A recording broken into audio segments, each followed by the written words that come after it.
Storytime with Bill. This is another program in a series devoted to the magical world of story. In this series, you'll hear folk tales, myths, legends, and fairy tales. Some of them will be familiar to you, and some will not be so familiar. But each story will have a nugget of truth about human nature. I'm not going to tell you what that truth is, but someday when you tell the story yourself in your own words, you'll say, "Aha!" and you'll have grasped the nugget of truth.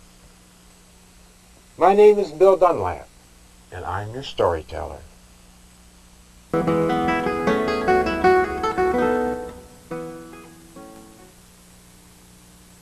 Can you imagine a time where there weren't any stories?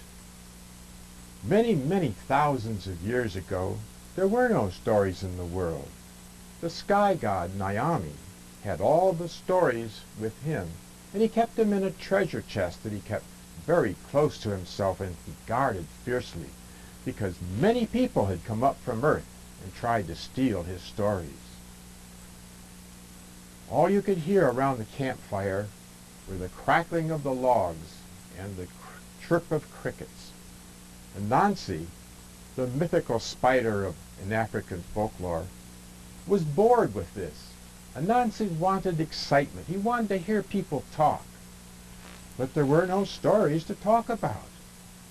So Anansi determined to find the stories. He determined to go up and see the sky god to see if he could buy just a few stories to tell around his campfire. Anansi wove a web from the tallest tree to the next tallest tree, and he waited until a strong west wind blew him up to the sky god. The sky god said, "What are you doing here, Anansi?" "I've come to purchase some of your stories." "Oh, go away, Anansi. Better people than you have come up and tried to buy some stories from me, but they've all failed. You can't begin to afford the price." "Well," Anansi said, "what is the price?" "For you, it's 3 things. First, you must bring me the queen bee and all of her workers. And then you must bring me Nini, the great python. And finally, you must bring me Osibo, the fierce leopard. And you must do it within 24 hours. Anansi thought to himself, "Oh, I can do that." And Anansi returned to Earth. The first thing he did was to find a large dried gourd, and he cut a hole in it. Then he went down and he jumped in the river and got himself all wet. He took his gourd and he walked over to where the honeybee nest was and said, come out, quick. There's a rainstorm coming. I'm all wet. And if the rain falls on your nest, it'll be destroyed and you'll all die. Come into my dry gourd and I will save you from the weather." All the bees flew into the gourd that Anansi had prepared, and when the last bee entered the gourd, Anansi put in a plug. The bees knew they were trapped and they buzzed loudly, but they couldn't escape. Anansi took them up to the sky god and said, "Here they are, here are the bees." The sky god said, "Good work, Anansi." And he quickly let the bees out, but Anansi could run faster than the bees could fly, and he returned to Earth. Then Anansi got a long bamboo pole, and he got some strong vines, and he went to the hole where Nini, the great python, made his home. And he said, Nini, come out. The people in the village say that you're short and you have no strength. Come out and let me show the villagers just how strong and how big you are." The snake slithered out of his hole and said, "How can we show these villagers that I am the longest and the strongest of all?" He said, "Well, let me tie your head to the front of this pole, and I'll tie your tail to the back of the pole. And then we'll take and show the villagers that you are as long as this pole I have. And then you can demonstrate your strength by breaking these bonds and setting yourself free." Nini agreed to do this. And Anansi tied his head and then tied his tail. Then he took his vines and he tied the Nini over his entire length. The vines were so strong that when Nini struggled, he couldn't break them. Anansi took the bound snake up to the sky god and said, here is the great python that you wanted. Naomi said, all right, you've gotten 2 out of 3. And the hardest to capture is going to be the great leopard Osibo. Anansi went back down to earth, and he made a strong net out of vines. Then he and his wife put big, strong leaves inside the net so that the entire inside of the net was black. Anansi took that net to the cave of the leopard, and he got into the sack, and he started laughing and laughing. Ha ha, hee hee, ho ho ho ho ho. The leopard came out of his cave and said, who is this that's making so much laughter that wakes me from my daytime nap? Anansi said, it is I, Anansi. Come in here. You will laugh yourself. You've never seen anything so funny as this. The leopard said, if I get in that sack and I don't like what I see, I'll stomp on you and have you for lunch. The leopard crawled into the sack, and Anansi escaped from the sack. And as soon as leopard was in, Anansi closed the mouth of the sack and bound it tight with some vines. Then he carried it up to the sky god. The sky god said, Anansi, you have done what I've asked you to, and you've done it within 24 hours.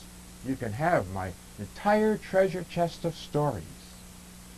Anansi took the stories back down to his home. But he was so tired from his efforts that he put them at the foot of his bed and he lay down to sleep. His children were so intrigued by the stories, they couldn't wait till Anansi woke up and showed them what the stories were like. They opened the box, and the strong wind came up and blew the stories out of the box. The children captured some. The people in the village captured some more stories. Anansi woke up and he went far and wide, picking up more and more stories. But some they couldn't find. The wind blew them away. And those are the stories that we have in our world today. There are many versions of that story, which is centuries old. The version I've just told you, I learned from Lynn Rubright, a very well-known American storyteller who lives in St. Louis.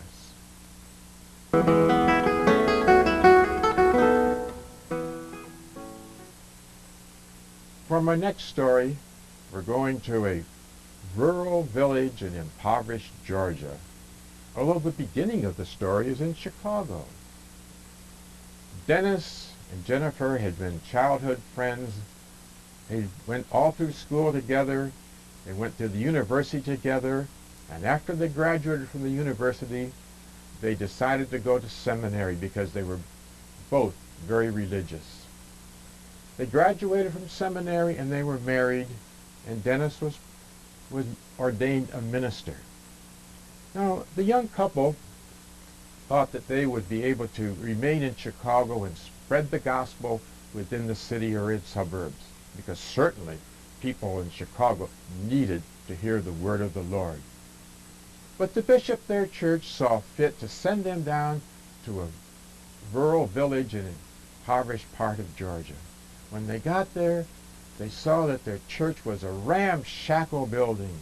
The windows were broken, the roof leaked, the door hung by one hinge, and the front porch was cracked and broken and needed to be repaired.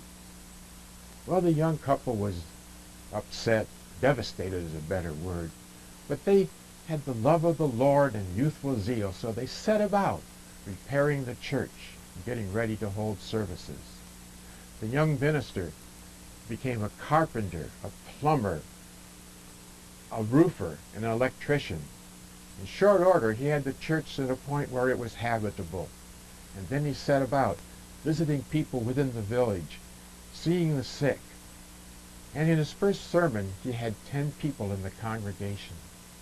And his wife, Jennifer, well, she had a very musical talent, and she had her degree from seminary in Christian education. So she started planning a whole series of Sunday school lessons. She's able to sing at the services and play on the out-of-tune piano. And she tried to form a choir. The young couple worked, and they gradually built up a very thriving church. People from the town came and contributed their efforts, and the church began to grow a little bit. By the end of 5 years, it was a thriving congregation with a Sunday school and with a choir, but still an out-of-tune piano.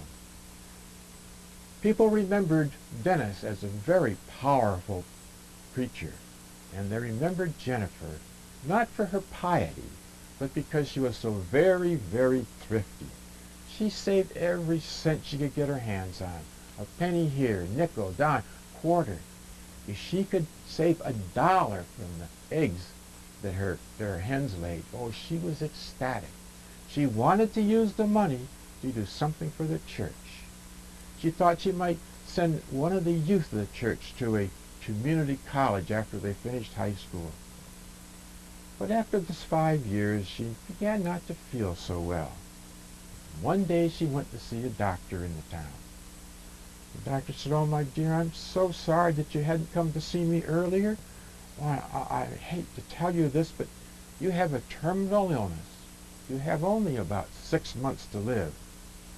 Jennifer was so devastated by the news. She could hardly contain herself and keep from crying, but she went home and told her husband and knelt down in prayer. And when they were finished, Dennis asked her if there was anything she would like to do while she was still able to travel and enjoy life. He, of course, thought that she'd like to go back to Chicago and see her family. But she said, "No, we've been in Georgia for 5 years, and I've never been to Atlanta. I've heard that Atlanta is such a beautiful city. I'd like to see it while I can still enjoy it." So Dennis went down, borrowed some money from the bank, and sent his wife off to Atlanta. As soon as she had landed in Atlanta and checked into the hotel, she asked the concierge who was the best portrait painter in all of the city. He gave her 3 names, and she went up and called the first one. He said, "I'd be glad to paint your portrait," after she told him her story. And he made an appointment for the next morning. She arrived at the painter's studio, and she said, "Well, you know that I really don't have much money, but I'd like to leave a portrait as a legacy for my husband because I'm going to pass away soon." He said, "That's fine. I'd be happy to paint your portrait. And as for the money, you can pay me whatever you think you can afford." She said, "Well, thank you, but when you paint my portrait, can you put a diamond necklace around my neck?" He said, "Oh, yes, dear. I'm a painter. I can do that." Well, on the necklace, can you put a brooch that would make Elizabeth Taylor envious?" He says, "Oh, yes, I can do that, too. There's no problem with that." "Well, you know, I'd like to have my arm across my chest, and on my arm, can you paint gold and diamond bracelets?" He said, "Well, yes, I can do that also, but, you know, you're a very, very attractive woman, and I thought you wanted to leave a legacy for your husband. You don't need all of that jewelry." She says, "Oh, yes, but on my head, can you put me a tiara like the Queen of England might wear?" He said, "Yes, I can do all of the things you ask, but tell me, why you want to have all of that jewelry on you? You don't need it. You're beautiful the way you are." She said, "I'll tell you. My husband is a very powerful preacher, and he's going to go far in the ministry. And I know that every minister needs a wife. So after I'm gone, he's going to get married again. And I want his second wife to eat her heart out, looking for those jewels."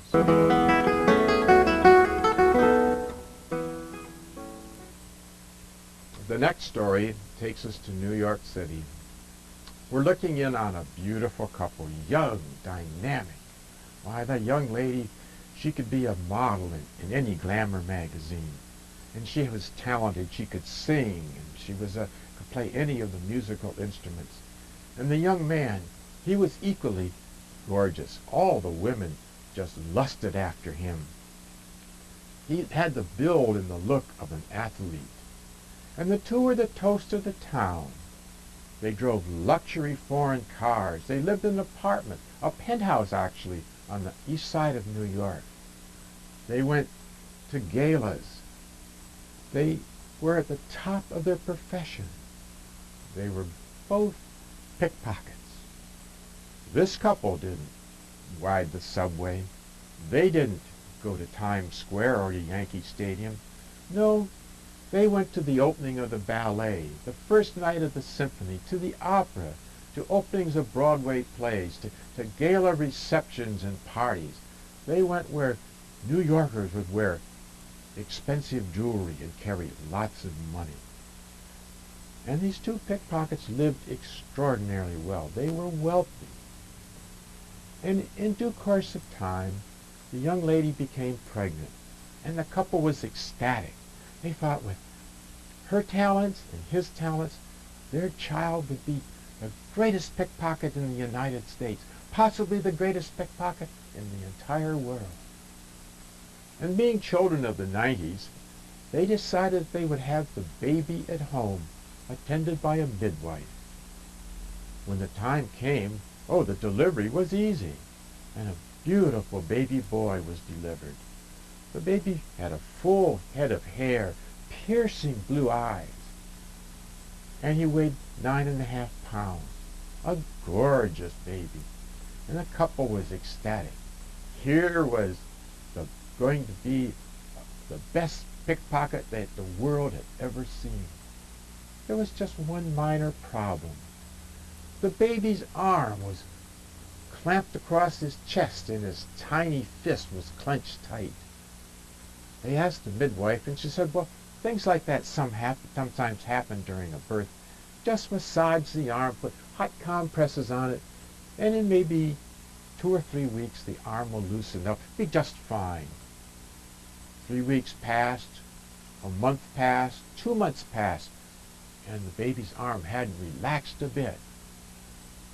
So they took a baby to the pediatrician. He said, wait another 2 or 3 months and keep up with the massage and the hot packs, and the baby's arm will gradually relax. It'll be just fine, nothing to worry about. At the end of 6 months, the parents were very worried. So they took the baby to an orthopedic surgeon. He took the requisite x-rays and came back with the news that the baby's arm was malformed. The baby would never be able to move that arm. The only thing to do was to wait until the young man was a teenager and then amputate the arm and fit him with a prosthesis. The doctor explained that the prostheses these days were very, very good, and the arm would be almost as good as new. But the parents knew that a baby with a prosthetic arm was really no better than a one-armed paper hanger as far as being a pickpocket is concerned. But they were wealthy, and they were so anxious to have the baby and have use of his natural arm that they took him to a very famous medical institution in the San Francisco area. The orthopedic surgeon at the hospital examined the baby and concurred with the diagnosis made by the surgeon in New York. The young couple pleaded and pleaded with him to do something heroic, to do an exploratory operation no less, and to see what could possibly be done to restore the arm to normal use. The surgeon gave in to their entreaties and prepared the baby for surgery. On the day of the surgery, the baby was put on a gurney and wheeled into the operating room. The surgeon wanted to give a lecture to the doctors and the medical students and the nurses that crowded into the amphitheater. So he spent his time before he got dressed for the surgery, drawing with a magic marker on the baby's arm, telling the audience what he was going to do, what he expected to find, and what remedies he could possibly make. And he noticed that as he was talking, the baby's eyes carefully followed the movement of his left arm. The doctor looked down and saw that he had forgotten to remove his Rolex watch from his wrist. So he asked one of the nurses to please take the watch off of his wrist. She expanded the band and took the watch off, And as the watch cleared the doctor's hand, the baby slowly raised his arm, and as he opened his little fist to grab hold of the band, the midwife's wedding ring fell to the floor.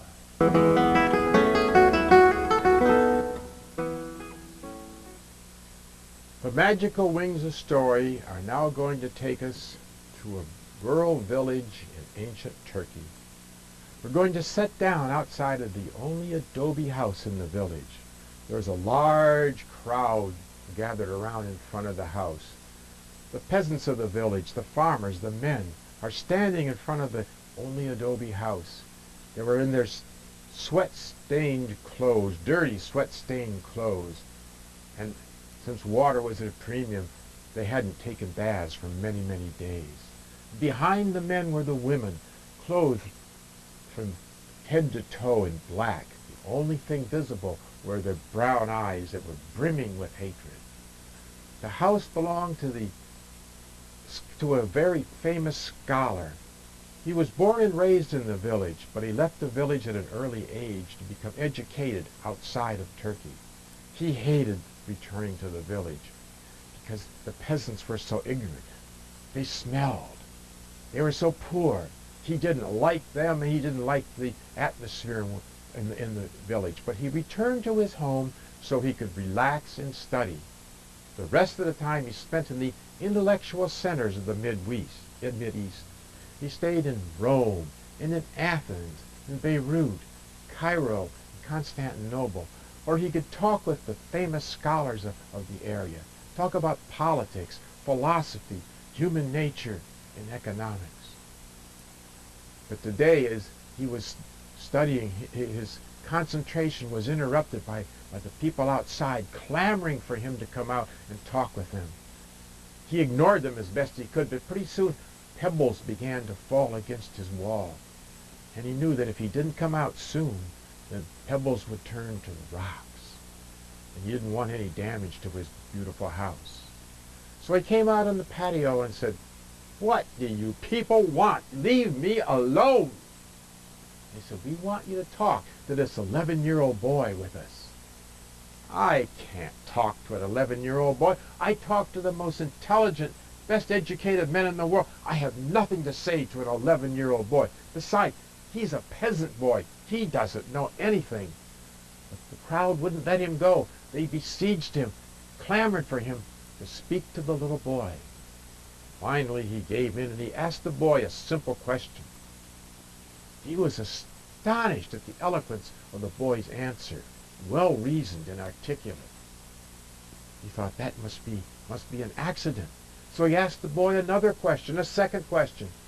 The boy gave him an equally eloquent answer. The scholar thought about it some more, and he kept questioning the boy. This went on for 1, 2, 3, 4 hours in the hot sun. And finally the little boy said, "I can't stand it anymore. It's so hot here. I'm bored. Can't we play a game?" The scholar said, "Of course. What kind of game would you like to play?" He said, "I'd like to play hide and seek." "Oh, you go hide and I'll find you." The little boy said, "No, no, no, no. You hide and I'll find you." "Well, you should know that I have the ability to transport myself to another world, a world that you can't possibly enter." The little boy said, "I'll find you," and like that, the scholar was gone. The little boy looked in the scholar's house. He looked all around the house. He looked in the grass huts of the village.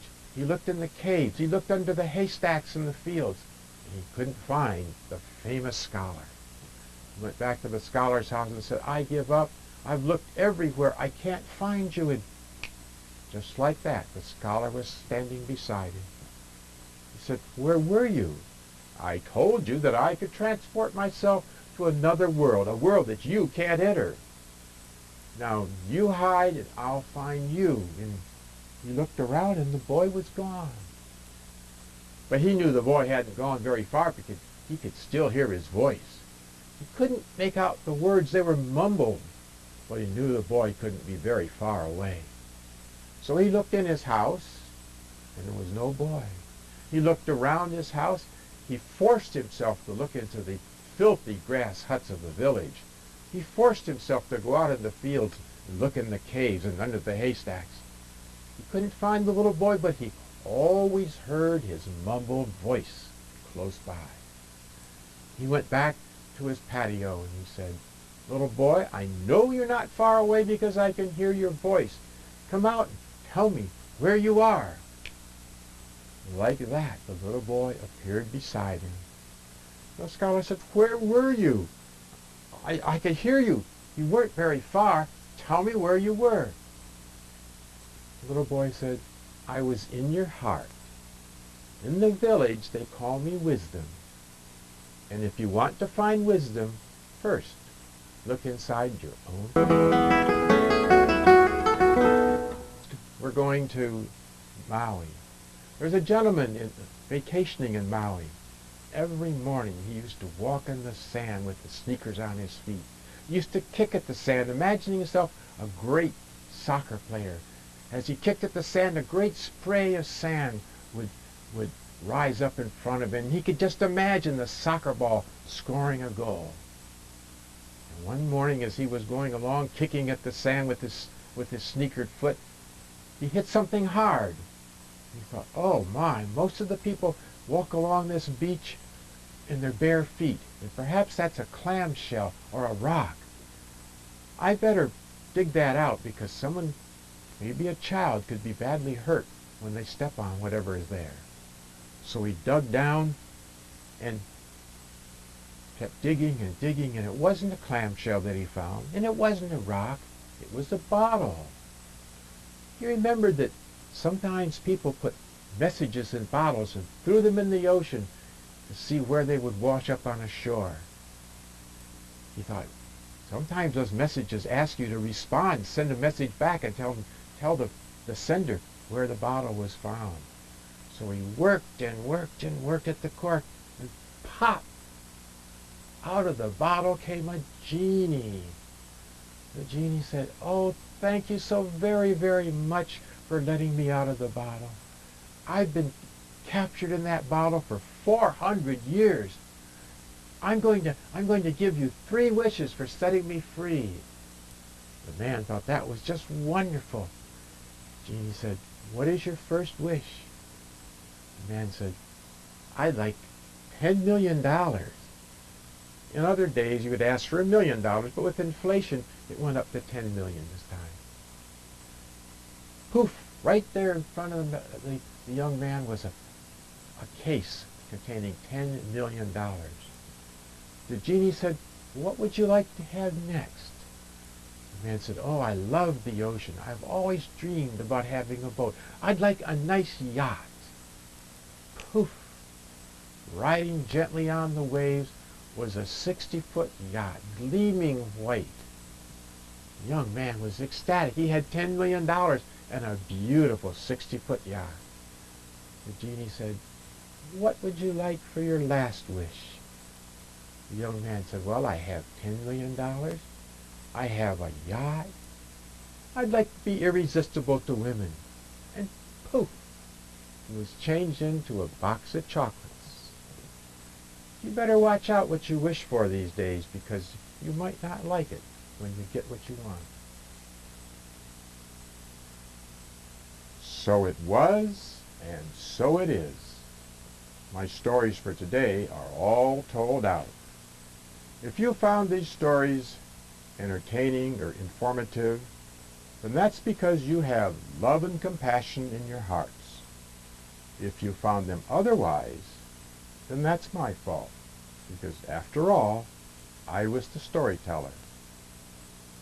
You can contact me at 408-776-7662, or you can send me an email at wndstories@earthlink.net.